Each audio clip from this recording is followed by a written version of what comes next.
What's going on, guys? Samuel Ward from Samuel One World Productions here, back with another top 10 for you all today. And I am back. We continue on my series of top my best films from 1996 to the current year. I talk about our top about 1996, 97, 98, and 99 if you guys want to check those out. And by now we get to the new century.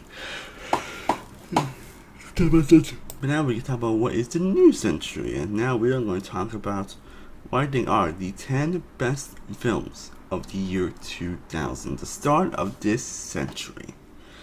And as always, it's just my personal opinion, but I would love to know yours down below in the comments. So, enough beyond the bush, let's get to the list, shall we? But of course, as always, before we get to the list, let's get into the honorable mentions.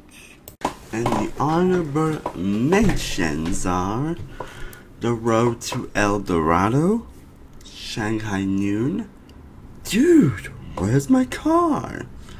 Erin Brockovich, Charlie's Angels, Crouching Tiger, Hidden Dragon, Love and Basketball, Miss Congeniality, Final Destination, and Hollow Man. All still great to amazing movies. They just did not quite make the list, so not being in the bush. Let's get to what I think are the best films of the year 2000. Now, I definitely debate a little bit about number 10, honestly, and I think some to a couple of lists of them so far. I don't know if maybe really shouldn't have been on the list, honestly, but I think some to a couple of them I mentioned in previous lists, it might be a little bit more of a nostalgia bias.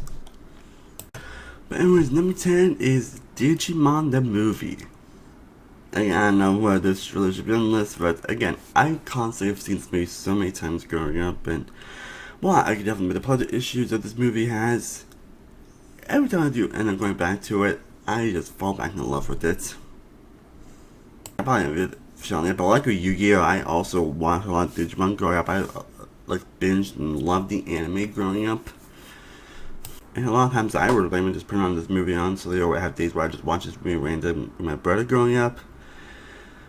So while I definitely admit the plot issues this movie has, sometimes it doesn't make a lot of sense, but basically, the first half basically tells the story in the first season, and the other basically the second season. I still always have a good time with this movie, and I think I'm sure the animation isn't the best, but it's not like the worst either. The characters are still fun and great, you still get some great moments here, some solid action set pieces, some interesting moments that happen throughout, so along with some great humorous moments here and some great character moments as well. So while it's not the most mind-blowing thing in the world, I can help but still love it whenever I do watch it, even despite some fact that it doesn't really hold up the best today. Now coming in at number 9, we have Meet the Parents. You know, classic movie, basically a guy wants to propose to his girlfriend, but they end up meeting the parents, and the parents are kind of disapproving, which is very following that's honestly very cliched, honestly, but this was definitely one of the better uses of that storyline. I think a lot of it's really thanks to Robert. Again, this is a definition of a story that may seem very cliched and shouldn't really stand out much, but the writing and the performances between Robert De Niro and Ben Stiller, who are the two incredible actors, that really make the movie stand out. They make the movie so hilarious, so insanely funny, and also very heartwarming at the same time. And the other actors that here are really good ones as well. The movie has many hilarious moments that are gut busting, laughing, but again, it has that heart and that emotion where you really need it, especially towards the end.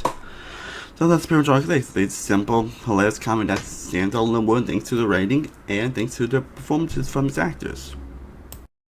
Now, coming in at number 8. I don't know whether I like this movie being so low on this list. Again, this is what was easy, honestly, as well, but at number 8, we have Almost Famous, which is hosted by Cameron Crowe. And who's definitely known to be an interesting director, honestly. And he's aside from Aloha, he is definitely great some great movies. I mean, this is the same guy that did Jerry Maguire, which was obviously on my best in 1996 video. And pretty much everything great I can say about Jerry Maguire, you can say here as well. It's another really uniquely told movie. It has some really iconic and memorable movie moments that are still well done. You got incredible performances matches, especially from Billy Crudup, Frances McDormand, Kate Hudson. Everyone is great. And the characters themselves are in general very likable and engaging and very compelling to watch. Definitely has one of the best screenplays of the year it came out. It also has fantastic cinematography, great score, and just, again, so many iconic, memorable moments. That still makes this movie very rewatchable to watch. Like, there isn't any reason why it's an A, it's just, maybe I enjoyed these 7 films above just a hair bit better. Again, this just wasn't easy to do, so bear with me, but just putting Almost Famous at number 8. Now we get to number 7, and now we get to a film that has been, another film that has been known to basically blew up and that's one of the big saviors and one of the first major big superhero movies that came out, and that is the original X-Men. Yes, I still love the original X-Men, honestly. I still do love this movie. Again, I also grew up watching a lot of this movie growing up, and I still do love coming back to this movie 23 years later. Does you think some areas? Sure. With some characters got a little more screen time? Sure. But there's still a lot to love and admire about this movie, against what's really all Hugh Jackman and Patrick Stewart as these iconic characters, and they are fantastic. I think that interesting rivalry between Xavier and Magneto, which is definitely one of the most compelling rivalries in any comic book movie ever. Pretty much comic books in general. Patrick Stewart and McKellen are fantastic in their roles, and they do a great job of making them compelling and making them feel interesting. But they do a good job making a lot of the characters still feel very compelling as well. And the matching also got really compelling action as well. That still holds. That obviously do still hold very well as well. Sabretooth is a very compelling. Also, not a great compelling antagonist. Rogue is a very interesting and compelling character. What she goes throughout this movie. The world building is still pretty well done. This one part obviously got very convoluted and retconning so many stuff. Honestly, Brian Singer did a fantastic job here. Again, still, while some aspects do feel very dated here, I'm not gonna lie, it doesn't. In some ways, it does feel kind of more generic and everything. Again, when this came out in 2000, it was revolutionary. And honestly, I still do have a great time whenever I do come back to it. And now we get to another iconic 2000 movie at number 6, and that is American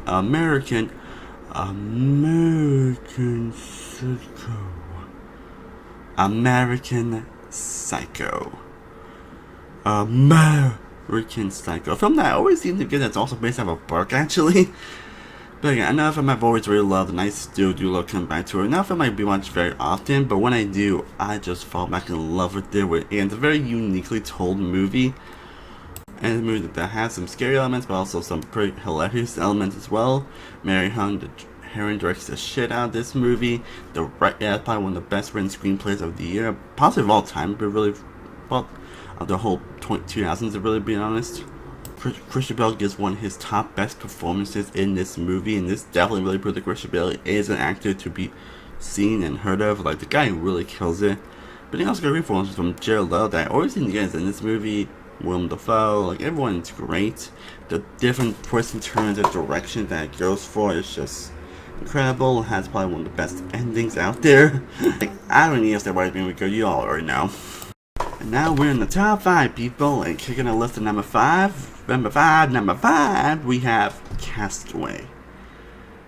Man, do you remember Robert Zemeckis was once a very beloved and acclaimed actor? Like, this is the same guy that did Back to the Future. Yeah, people forget that he actually directed Back to the Future and Forrest Gump, 2 of the most iconic movies ever made. And they are films that are in my top 10, top 20 films of all time. Like, I mean, those 2 films, honestly, it's hard best to find anyone that dislikes those movies, honestly. And aside from those movies, he directed a lot of great movies. He also did Who Framed Roger Rabbit as well. And the guy is an incredible director. Unfortunately, in the 2010, ever since 2016, with Allied, Welcome to Marwen, The Witches, and especially the live action Pinocchio, he really has not been the greatest when it comes to his work lately. Often when I look back to one of his works, it's like, oh man, I forgot how great this movie is. And of course, that's Castaway, which I've always loved growing up. Again, it's a very simple movie, but again, the performances and writing will really make it stand out. Obviously, someone based into being stranded, honestly, and Tom Hanks is one of his best performances here with a character that you do really care about. It also makes it very stand out, and you really do care about Tom Hanks and wanting him to get off this island and everything. And it has probably one of the most heartfelt, emotional endings that he has ever done, honestly, and a film that really just touches heartstrings. Again, not a common movie. I don't think I need to say why it's amazing. It definitely belongs on this list. And now we get to another very iconic movie that's still very memorable to talk about, and number 4, and that is Gladiator. Gladiator. And that film I've always really loved, and it's probably one of the best movies out there. Has one of probably the best films that Russell Crowe has ever given. Has one of the most emotional endings in any film, period. Has some incredible added set pieces, an incredibly compelling narrative that you just can't help but being super invested in, and what they go through here as well, along with some nice surprises and some good twists and turns here and there, along with some great and amazing set design and incredible cinematography. The visuals and the style all work very well, and as now one movie I think still holds up very well today. It's a film that I just can't help but still enjoy watching. And also again, Joaquin Phoenix's best performances here as well, and just great acting all around, some fantastic sequences that are still very memorable in the landscape, and it's crazy that more next year we're actually getting a sequel to this that thankfully is not going to have some of the same actors, so we'll see how that goes, but the original is still a classic for a good reason. Now we are in top 3, people. Again, people by my top 5 of films are also considered to be some of my favorite movies of all time. These probably all definitely belong on that list, with number 3 being the film that launched its director into the stratosphere, and that is Memento. Memento, the film that launched Christopher Nolan into the stratosphere, who we all know nowadays is definitely one of the best directors ever, with pretty much every single one of his movies are just fantastic and incredible, and he's definitely my top 3 behind Steven Spielberg and Edgar Wright. And it's always interesting to look back at a lot of his movies. I actually now, as I'm filming this, rewatching some of his movies in anticipation for Oppenheimer coming out in a couple weeks, which I'm very excited for. It's definitely one of my most anticipated movies of the year. Probably the true only original movie that made my actual most anticipated films, which should really tell you how it is with sequels nowadays. But that's a story for another day. But Memento, fantastic, incredible. Always look back to one of those movies that you just cannot find something new whenever you come back to, because obviously with the way that structure is told, it's one movie that's told in reverse order, which makes for a very compelling narrative, and you also get some fantastic performances. Like Guy Pearce probably gives, in my opinion, his best performance in this movie. I was really interested in Carrie Moss as well, and Joe Patano as well. And the way the film is just directed and handled, and the way it tells very interesting themes, it does that in a very compelling and interesting way. You just can't help but be invested in what's going on. Cinematography is gorgeous, the writing is fantastic, and I always love coming back to Memento. And it's one of the movies that never loses luster, and I always find something interesting new whenever I come back to it. Okay, now coming in at number 2, the second best movie of 2000 is The Emperor's New Groove. And a film that has always been one of my favorite Disney movies. It's at least the most funniest Disney movie out there, and definitely one of the most rewatchable. And it's great to show you know a lot of the production history that goes on with this movie. And everything. The fact that it turned out as good as it was is impressive. Like, sure, not have the most stellar animation in the world, but it's not like terrible or distracting either. Honestly. Again, it's really the comedy and the hijinks that do make this movie stand out. Cusco is obviously kind of a terrible person, but he goes through a very compelling arc throughout the entire movie that makes you end up investing in him as a whole. And then you got Yzma and Kronk, who I think are 2 of the most iconic Disney characters or Disney villains of all time. Of course, Yzma being an iconic villain and Kronk being one of those iconic henchmen. 2 characters that easily steal the show in every scene that they're in. And you also got David Spade's one of the better performances as well. Again, David Spade, John Goodman, Eartha Kitt, Patrick Warden, all fantastic in their roles, bringing these characters truly to life here. Again, I know a movie that may seem very simple, but it's really the characters and the writing that really elevates it.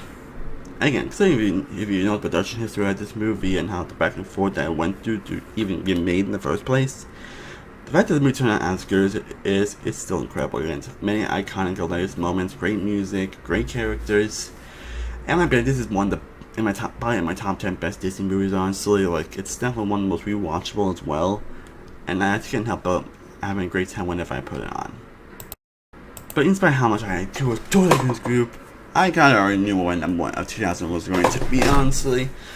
Even though this was kind of together, I kinda knew what my number 1 was going to be. It was just the order of the other movies, honestly, but if you guys did, my number 1 favorite movie of 2000 is Unbreakable. Unbreakable! Unbreakable!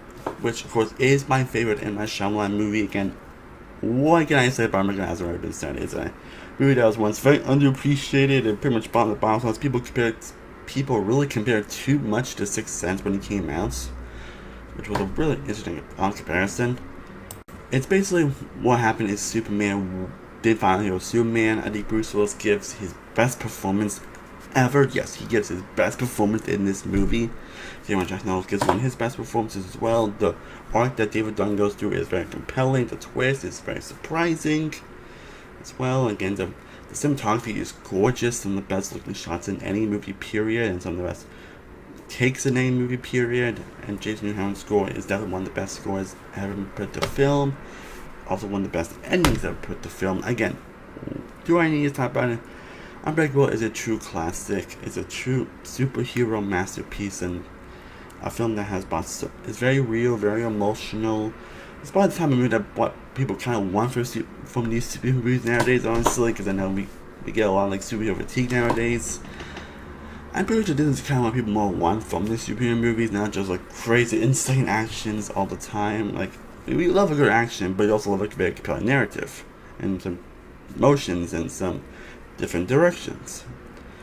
And this movie basically demonstrates what people are talking about, so all those reasons why Unbreakable is my number 1. Well guys, I hope you enjoyed me discussing my 10 favorite movies of the 2000s. Let me know what are your favorite movies of the 2000s down below in the comments. Honestly, I'm excited to talk about more of the other years at the 2000s. Like, I'm really having a blast doing these videos, honestly, which is why I'm trying to film out and get them out as much as I want to, because I do love talking about a lot of these movies. I hope you guys have been enjoying so far as well. Thank you guys so much for watching. I appreciate it. I am Samuel World from Samuel World Productions. I will see you next time. As always, stay cool, everybody. Peace.